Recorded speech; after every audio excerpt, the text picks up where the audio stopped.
Hello friends, our next lecture is fitting a straight line. Equation of straight line is y is equal to mx plus c. Here is m is a and c is b, where a is slope of the line and b is where is placed.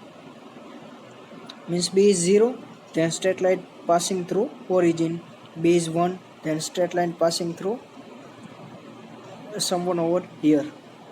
That means meaning of b is where is place straight line. For that, let y is equal to x plus b be the straight line to the fitted to given data points. Suppose given data point is x1 y1 x2 y2 up to xn yn. Then we want to find error. How to find error? Equation of error is ei is equal to yi minus f of xi. That means if e1 is equal to, if we put I is equal to 1, then e1 is equal to y1 minus f of x1. That we have seen. e2 is y2 minus f of x2 and so on. But value of f of x means what is given? Given is y is equal to x plus b. That means f of x is equal to y is equal to x plus b. That means y is equal, f of xi is equal to axi plus b. This f of xi is this function, because we want to find fitting a straight line. That means function is ax plus b. That is our function. So if you put f of xi means x replaced to xi, then f of xi is equal to axi plus b. So yi minus axi plus b. But we want to find error. What is equation of error? Square of all errors. Square of all errors and then sum of all. પહેલા square કરો બધી એરરનો, પછી એનો સમ કરો. એટલે એનો meaning શું થાય? Summation of EI square. જે આપણે અગાઉ જોયું હતું એરર કઈ રીતે ફાઇન્ડ કરવાનું. કેમાં જોયું હતું? આના આગળના લેક્ચરમાં પ્રિન્સિપલ ઓફ લિસ્ટ સ્ક્વેરમાં. બટ EI શું મળ્યું આપણે? EI is equal to yi minus axi plus b. એનો સ્ક્વેર કરો એટલે આ મળે. વેર I running from 1 to n. Now by principle of least square method, principle of least square में શું કીએ? For the curve of the best fit is minimum. Error minimum હોવી જોઈએ. તે આપણે principle of least square method કીએ. Minimum find કરવા માટે e આપણે મિનિમમ ફાઇન્ડ કરવો છે. તો e ઇઝ ઇક્વલ ટુ શું છે? આ ફંક્શન છે sum of yi minus axi plus B આખાઈનો સ્ક્વેર. એ મિનિમમ ફાઇન્ડ કરવા માટે ફર્સ્ટ યરમાં જોયું તો સેકન્ડ સેમમાં એ જો મિનિમમ ફાઇન્ડ કરવો હોય કોઈ પણ ફંક્શન, તો એનું પાર્શિયલ ડેરિવેટિવ 0 જે પોઈન્ટે હોય એ પોઈન્ટ મિનિમમ થઈ જાય. સો આપણે ફાઇન્ડ કરવું. વેરિયેબલ અહીંયા શું છે? એ અને બી. કેમ? Y variable is A and B, because here is xi, here is yi, it is given. So એમાં કાંઈ ચેન્જીસ કરવાનું નથી. તો બદલશે શું? એ સ્લોપ અને B where is place to straight line. So our variable is A and B, not X and Y, because X and Y are given all data xi yi. So એમાં કાંઈ changes કરવાનું નથી. Data જે આપેલા હોય એમનેમ જ રહેવા જોઈએ. So our variable is A and B. So you can partial derivative at a and at b. So del E by del A is equal to 0 and del E by del B is equal to 0. પહેલું equation લઈ તો del E by del A is equal to 0. તો what is E? એટલે આપણે partial derivative કરવાનું છે with respect two A. કોનું? E નું. તો what is E? E is summation of yi minus AXI plus B whole square. તેનું derivative પહેલાં પાવરનું થાય તો પાવર નીચે પડે, અંદરનું પછી કરવાનું. કાઉન્સ એમનેમ વાય માઇનસ AXI પહેલાં પાવરનું એટલે પાવર નીચે પડે એટલે 2 અંદરનો કાઉન્સ as it is Y minus AXI plus B, એમાંથી જે પાવર હોય ઘટે એટલે 2 માઇનસ 1 ઇઝ 1. તો અહીંયા પાવર 1 થઈ ગયો. હવે અંદરના કાઉન્સનું વિથ રિસ્પેક્ટ ટુ એ કરી છે એટલે વેરિયેબલ એની સાપેક્ષે કરવાનું છે. ત્યારે વાય કોન્સ્ટન્ટ એટલે વાયનું 0 એટલે આ ટર્મ 0 એન્ડ માઇનસ મલ્ટીપ્લાય કરી એટલે માઇનસ ઓફ AXI, જ્યાં XI કોન્સ્ટન્ટ એનું થશે 1 એટલે અહીંયા માઇનસ XI આવ્યું. પાછું બી એ સાપેક્ષે કરી છે ત્યારે બી કોન્સ્ટન્ટ એટલે બીનું 0. તો શું મળ્યું? Summation as it is term by term થશે પાર્શિયલ ડેરિવેટિવ, એટલે સમેશન આપણે આગળ લખી. Summation I is equal to 1 to n 2 Y minus AXI plus B કાઉન્સમાં minus XI is equal to 0 તો હતું જ જમણી બાજુ. એને સિમ્પ્લિફાય કરી તો શું મળે? 2 કોન્સ્ટન્ટ છે તો સમેશનની બહાર લખી શકી, તો ઇઝ ઇક્વલ ટુ 0 છે તો 0ની વળી બાજુ જવા દે તો 2/0 ઇઝ 0. તો અંદર શું વધ્યું? અંદર કાઉન્સને મલ્ટીપ્લાય કરી, આમાં મલ્ટીપ્લાય કરી તો શું મળશે? વાય અને આ XI અહીંયા કાઉન્સમાં મલ્ટીપ્લાય કરી એટલે બધું સિમ્પ્લિફાય કરી એટલે વાય XI માઇનસ XI અંદર મલ્ટીપ્લાય થાય એટલે માઇનસ XI માઇનસ આ 0ને આપી શકાય, આ માઇનસ આ 0ને આપી શકાય એટલે શું મલ્ટીપ્લાય કરવાનું રહીએ? XI.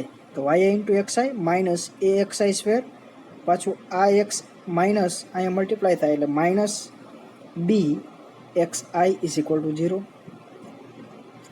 સમેશન અંદર ડિસ્ટ્રીબ્યુટ કરી શકાય કેમ કે સમ ફાઇનાઇટ છે એટલા માટે કરી શકાય. તો summation of I running from 1 to n Y into XI is equal to, બાકીની ટર્મ આ બંને નેગેટિવ ટર્મને સામેની સાઈડ લખી એટલે પોઝિટિવ થઈ જાય. એ કોન્સ્ટન્ટ છે સમેશનની, સમેશન I વાળું છે એટલે એ કોન્સ્ટન્ટ ટર્મ છે તો એ સમેશનની બહાર લખી શકાય. અંદર શું હોય? Summation of I running from 1 to n XI square, અને બી પણ ઇન્ડિપેન્ડન્ટ ઓફ I છે તો બી બહાર લખી શકાય. અંદર શું વધે? Summation of I running from 1 to n XI. That is our equation 1. જમણી બાજુ જોઈ તો del E by del B is equal to 0 એ ફાઇન્ડ કરી તો with respect to B partial derivative find કરવાનું છે. તો શું મળશે? આનું વિથ રિસ્પેક્ટ ટુ બી પહેલાં પાવરનું થાય, પાવર નીચે પડે એટલે 2 નીચે પડે, અંદરનું ટર્મ એઝ ઇટ ઇઝ ઘાતમાં 1 ઓછું થાય એટલે 2 માઇનસ 1 ઇઝ 1. પછી અંદરનું ડેરિવેટિવ કરી તો વાય કોન્સ્ટન્ટ છે તો 0, માઇનસ AXI એ પણ કોન્સ્ટન્ટ છે તો 0.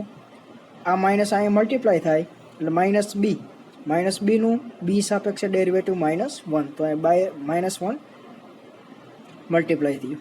તો -1ને 0ને આપી શકાય એટલે એ પોઝિટિવ થઈ જાય, અથવા બે બાજુ -1 વડે મલ્ટીપ્લાય કરો તો આ પોઝિટિવ થઈ જાય અને 0નું 0 જ રહે.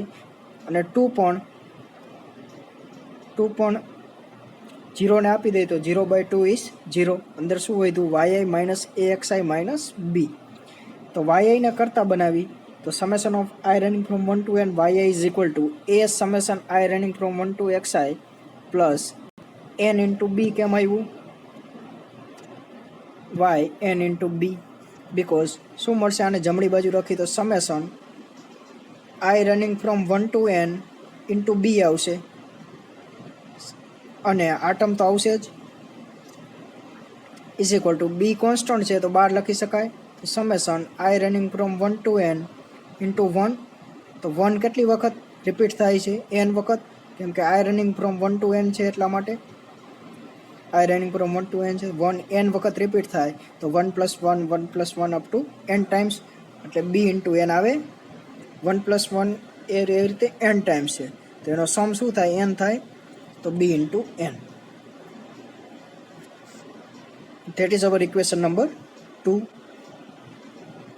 Since xi and y are knowns of values, y knowns because our given data is x1 y1 જે આપને આપેલા હોય એટલા માટે એ નોન છે. તો ફ્રોમ ઇક્વેશન 1 અને 2 two equation with variable A and B. એટલે વેરિયેબલ શું છે અહીંયા એ અને બી છે અને એક્સ આઈ વાય આપણે જાણીતા છે. Ignoring સફિશિયન્સ 2 and 1 can be written as, એટલે ઇક્વેશન 2 અને ઇક્વેશન 1 ને આપણે આ રીતે લખી શકાય ફોર સિમ્પ્લિસિટી. એટલે summation of I running from Y ને શું લખ્યું સમેશન ઓફ વાય, એટલે એનો મતલબ શું છે summation of I running from 1 to n. એટલે 3 ડેટા આપેલા હોય છે n ઇઝ ઇક્વલ ટુ 3, એટલે summation of I running from 1 to 3 Y I, એટલે એને આ રીતે સિમ્પ્લિસિટી લખી દીધું. એ જ રીતે summation of I running from 1 to X I ને સમેશન ઓફ એક્સ આઈ. એ રીતે સિમિલરલી બીજું equation summation of X Y is equal to A summation of X square plus B summation of X, એટલે આ તમારે યાદ રાખવાના થાય. તો 3 and 4 ને કહેવાય normal equation of fitting a straight line Y is equal to X plus B. એટલે તમને એક્ઝામ્પલમાં પૂછે fitting a straight line for a given data, તો તમારે આ નોર્મલ ઇક્વેશન લખવાના અને ડેટા આપેલા હોય એક્સ આઈ વાય આઈ, એના પરથી તમે સમેશન ઓફ એક્સ એટલે જેટલા ડેટા આપેલા હોય એનો સમ ફાઇન્ડ કરી શકો. એન્ડ બીજું સમેશન ઓફ એક્સ સ્ક્વેર, એટલે એક્સ આઈ આપેલા હોય એના પરથી એનો સ્ક્વેર કરો એટલે એક્સ વાય સ્ક્વેર, બધા ડેટાનો ઇન્ડિવિજ્યુઅલ સ્ક્વેર કરો એટલે એક્સ વાય સ્ક્વેર મળે. એ બધાનો સમ કરો એટલે ડેલ્ટા એક્સ આઈ સ્ક્વેર મળે. ડેલ્ટા એક્સ પાછું અહીંથી જ મળી જાય, આ બંને સેમ જ છે. બધા ડેટા આપેલા હોય અને એક્સની વેલ્યુનો બધો સમ કરો એટલે x1 plus x2 plus up to and so on. N કેના પરથી મળશે જેટલા ડેટાના નંબરની સંખ્યા હોય એટલો એન મળે. તો આપણે ફાઇન્ડ શું કરવાનું રહ્યું એ અને બી. તો તમને મળે fitting a straight line for a given data. If the equation of line be taken y is equal to X plus B, A plus B X or A X plus બી.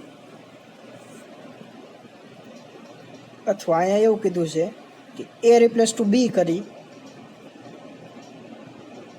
તો આ equation આપેલું આપણે કેના માટે આ example ગણ્યો, આપણે એ X plus બી માટે example ગણ્યો. પણ અહીંયા એવું કહેવામાં આવે છે કે જો આવું આપેલું હોય Y is equal to A plus B X means એની જગ્યાએ બી લખો અને બીની જગ્યાએ એ લખો, તો નોર્મલ ઇક્વેશનમાં શું ફેર પડે, એની જગ્યાએ બી આવે ને બીની જગ્યાએ એ આવે, એ રિપ્લેસ કરી નાખો એટલે થઈ જાય. એટલે આવું આપેલું હોય તો પણ કાંઈ મૂંઝાવવાની જરૂર નથી. એક્ઝામ્પલ આપણે નેક્સ્ટ લેક્ચરમાં જોઈશું.